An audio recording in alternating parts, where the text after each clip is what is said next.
Morning everyone.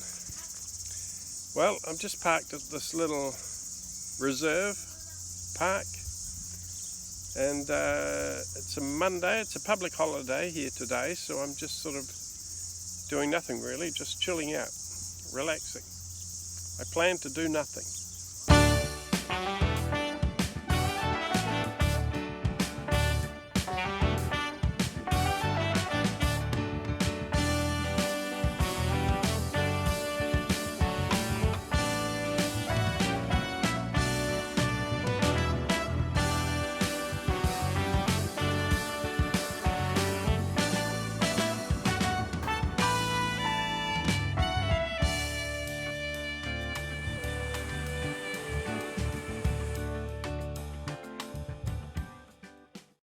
Some of you may know that I've been building some camping vans. I talk about it quite a bit on my channel.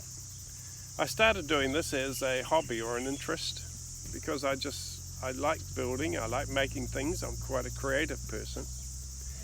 But I also enjoy seeing other people getting out in the van and going camping and enjoying life.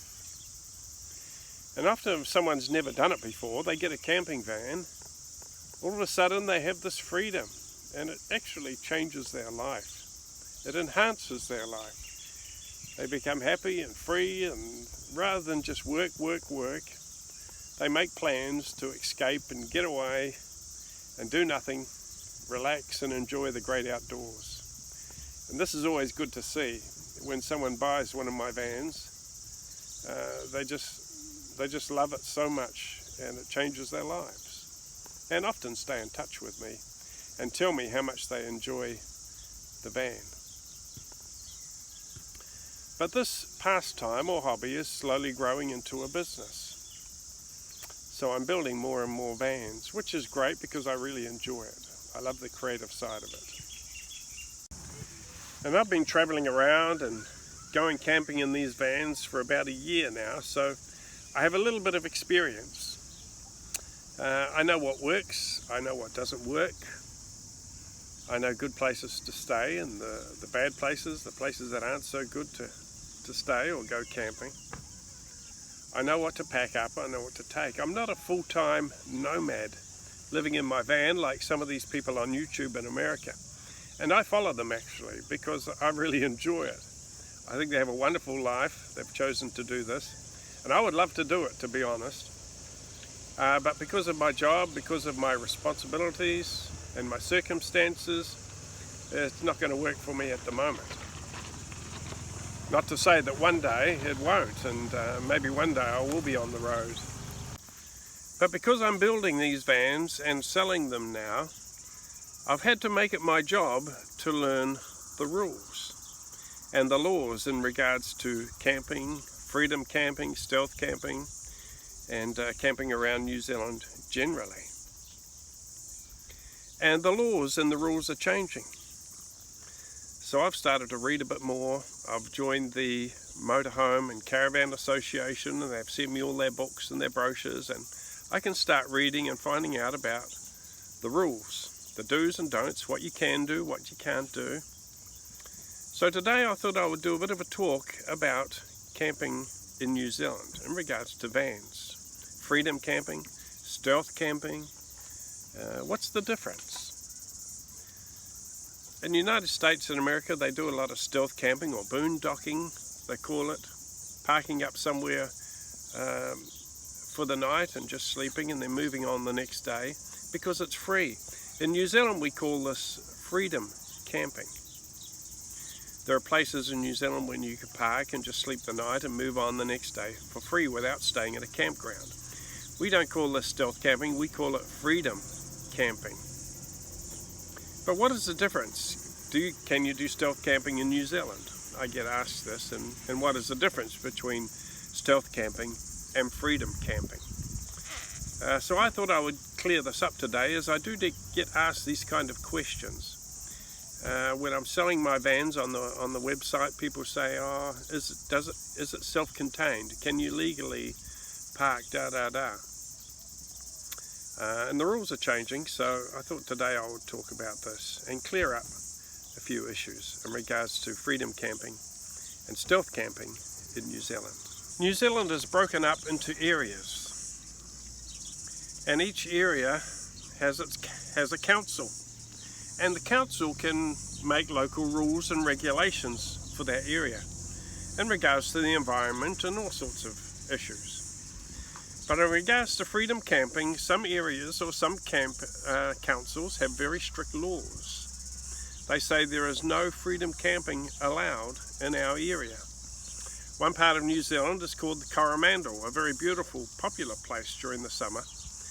But the council are very, very strict and very tough on freedom campers. If you're caught freedom camping, you will be fined. I'm not sure whether it's $500 or $2,000. But if you're caught freedom camping, you will be fined. So that means you have to stay in a campground or a holiday park and pay the money to stay there. And there are a lot of nice campgrounds and beautiful places to stay, so that's not a problem if you don't mind staying in a camping ground. And there are some parts of the Coromandel that have designated areas where you can freedom camp. Not a lot, but they have now changed slightly, and they have designated areas where you can freedom camp. But there is a catch. Your van must be certified and registered as being self-contained. You must have the blue self-contained sticker on the van, and of course you must have that registration number and be registered as a self-contained vehicle.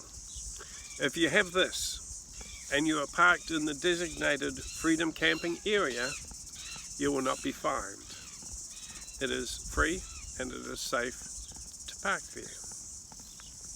However, if you are caught freedom camping outside of that area, on the street or on the beach or anywhere, you will receive a hefty instant fine. But a lot of places around New Zealand, a lot of areas are not so tough on freedom campers. The reason some areas are very tough on freedom campers is because we have had people come in from overseas in the past, park anywhere, go to the toilet in the trees, drop their rubbish in their bottles and their mess, and then in the morning they move on to another place. And they're not usually Kiwis. Sure, some Kiwis or New Zealand people are messy, but a lot of these are overseas visitors who come in, buy an old van, put a mattress in the back and a gas cooker, and away they go, travelling around New Zealand, just making a mess, because they think they can do this and have free accommodation. Well, we're getting a bit fed up with this in New Zealand, and that's why the laws are becoming more tough. And in a way, I'm happy about that, because I think we should look after our environment, and I think if you're going to go camping in a van, you need to be responsible. So there are many areas and places and towns around New Zealand now that have special designated areas for freedom camping. There are a lot of wonderful camping grounds and camping stations, but also now they're having designated areas just for freedom campers all over New Zealand, which is great. But you must have that self-contained sticker on the back of your van, and your van must be registered as a self-contained vehicle. Basically meaning that you can survive for 3 days, you have a permanent proper toilet, and you have enough fresh water. You have enough fresh water, and you have a wastewater tank which can hold your rubbish water for 3 days. If you meet these requirements, you can get your van tested and become self-contained. So if you do that, it's a bit of extra work, a bit of extra effort, but once you've done that, it's worth it. You can camp and stay for free in all the freedom camping areas around New Zealand without any hassles or problems. Okay, so what if your van does not have the self-containment sticker and is not registered as a self-contained vehicle? Does this mean you can't go camping or travelling around New Zealand? No, of course not. Of course you can still go camping. You can go to any campsite or any camping station around New Zealand and book in and stay the night in your van. And it's not expensive. You can have a power site, so you can plug into power and use your fan, your heater, your computer, anything you want. Or if you have your house battery, of course, you don't need the power site, so it's a little bit cheaper. So do you need a self-containment sticker to go camping in New Zealand? No. You can enjoy all the beautiful campsites, camping grounds around New Zealand, just as a van. For example, a lot of people go camping in tents. Does a tent have a self-containment sticker? No, it doesn't. So anywhere people go camping with tents and places, you can go with your van and enjoy the great outdoors. So let's talk about stealth camping in New Zealand and what's the difference between freedom camping and stealth camping in New Zealand. Well, stealth camping in a way is not really camping. Camping is where you stop, you sit out your table, you cook your lunch or your dinner, maybe you wash some clothes, you put a line out and hang out your washing to dry. You put out a little tent with a shower in it or a toilet, and you basically make a camp. If you're going to stealth camp in New Zealand, well, you don't camp basically. But stealth camping, although it's called stealth camping, it's not actually camping. What you're basically doing is pulling off to the side of the road, parking somewhere safe, and having a sleep. You're not making camp. You're basically just pulling over, stopping, having a sleep, and in the morning you're moving on. The idea is to not draw any attention to yourself. My New Zealand tour, I stealth camped outside a big hotel. There were a lot of cars and vans parked there, so I pulled in safely behind some other cars, parked on the street, had a sleep, and in the morning drove away. I didn't make a camp. I just climbed into the back and had a little sleep. So you park there when it's time to sleep. You don't park there in the afternoon to make camp. You're drawing attention to yourself.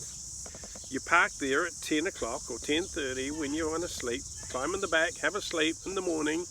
I think it was 7:30, everyone else was still in bed.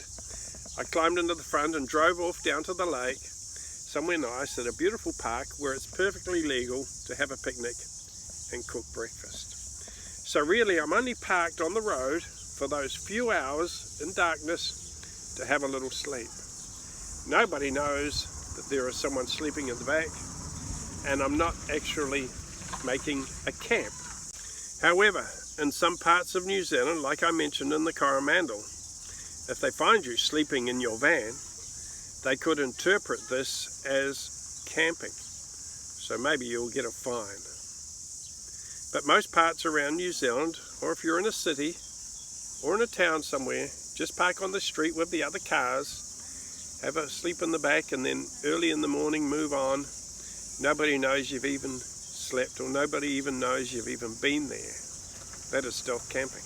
So if you want to stealth camp around New Zealand, you can, as I have done. But it is really helpful if your van does not look like a camping van. If you've got solar panels and you've got an awning and you've got curtains showing and all these kind of things, it looks like a camping van. So regardless of where you park, people are going to think, oh, someone's camping there. The advantage with my vans, as you can see, is they just look like normal passenger cars or passenger vans. There's nothing on the van that says, hey, this is a camping van. They're just tinted windows, and there are thousands of vans around like this in the city, in the town, everywhere you see parked every day. And that's the advantage of owning something like this, a stealth camping van. So how does stealth camping work? How do I do it? A typical day out stealth camping? Well, I would spend the day somewhere beautiful, at a park, a reserve, or the beach. I would enjoy the beach, take photos, have my lunch, watch the sunset, cook a lovely dinner, and then go for a nice walk. And after it was really dark and got cold, or at a certain time where I think, oh, okay, I want to go to bed now, have a sleep, I would get in my van and I would drive to somewhere where there are other cars and vans parked on the street, outside a hotel, for example, where there's a bit of traffic, or even outside a police station if you want to be parked somewhere safe. No problems there. Outside a hospital or some sort of place where there are plenty of other cars around. And of course you must check for signs. You must be allowed to be parked there, for there can't be only restricted times. So you just park in a public place somewhere, and I may arrive about 10:30, climb into the back and go to bed, have a sleep. I don't turn my lights on, and I don't do anything to draw attention to myself. I have a sleep for a few hours, 7:30, sometimes earlier, 6:30. I'll wake up and I'll pull out quietly and I'll drive off to a nice park or reserve or back to the beach. If I'm a bit tired when I get to the beach, of course it's perfectly legal at the beach to have a picnic. You can set up your little table and cook your breakfast, put up your solar panels, do what you want to do. I would keep my solar panels inside actually, put them out when I get there if I had solar panels. Set up your little camp and have your picnic and breakfast. If you're still a bit tired after you've left your stealth camping area, just park at the beach or the park, climb into the back and have another sleep for a couple of hours. And then wake up and cook your breakfast at the park or at the beach. So stealth camping is not really camping. You're just pulling in somewhere, having a few hours sleep and then driving out before anyone even knows that you're there. Well, I don't know if I've done a good job of explaining it all to you. I hope I have. I hope you have a bit of an understanding now what stealth camping is. Difference between stealth camping and freedom camping. Remember, freedom camping is where you park at the designated areas for freedom campers, which you can do perfectly legal around New Zealand, but you are going to have that blue sticker, the self-containment sticker, and your van will need to be registered as a self-contained vehicle. If you don't have the self-containment, you can drive all over New Zealand and enjoy our wonderful country by parking in the camping grounds or the parking stations. And it's still not expensive. They have hot showers, they have toilets, they have everything you need. You don't need to have a toilet and shower and all these things in your van. You just need a mattress, a gas cooker, and the necessities, and away you go. You can camp at our beautiful camping grounds all over New Zealand if you've got a van. So I hope this has given you a good picture, a good idea of how to park and how to camp responsibly in New Zealand. And we are getting more fussy, the laws are tightening up, but there will always be wonderful ways in which you can see our country, wonderful ways in which you can go camping in your van. There'll always be wonderful camping areas and freedom camping spots. So if you just abide by the rules, be clean, be tidy, you can enjoy owning a small camping van like this one. Now if you decide that you want a camping van, you want to be able to go stealth camping, and you want to legally park in all the freedom camping areas around New Zealand, you can talk to me as well about my vans, because I can build them in a way that they are registered as self-contained vehicles and they have their self-contained sticker. It's a lot of extra work, a lot of extra effort. I do things a bit differently, but we can do it, and they look beautiful. I've seen some pretty rough, shabby looking camping vans. They look like rubbish, but they've got their self-containment stickers. But I like to do it properly so that it's clean, it's tidy, and it looks professional. Nothing worse than living in a mess. Anyway, I'll show you this one. This one has its self-containment sticker. It is registered as self-contained. So I'll show you what I've done. This is the self-containment sticker that you need to get to stay in freedom camping areas. This one is self-contained for 2 people. You can build them so they're self-contained for 1, but I strongly recommend you go for the 2 people self-containment. Let's have a look what I've done inside. Another requirement is that you must have a rubbish tin with a lid. I've gone the extra mile. I have a fire extinguisher and a smoke alarm. The other rule is you must have a tap and a sink, and you must be able to carry 25 litres of fresh water. And under here, of course, you must have a wastewater tank also capable of holding 25 litres of your grey water. You must also have a permanent toilet set up, a chemical toilet. Now, it cannot be stored in a box or in a cupboard or underneath the bed. It must be permanently set up in a way that you can use it 24 hours so that it's always available. Once you are parked, you can bring it out of the van and put it in a tent, a shower tent or a toilet tent. But if it is in the van, it must be ready to use at all times. Otherwise, you will be fined. So you've got to have these things set up and done properly.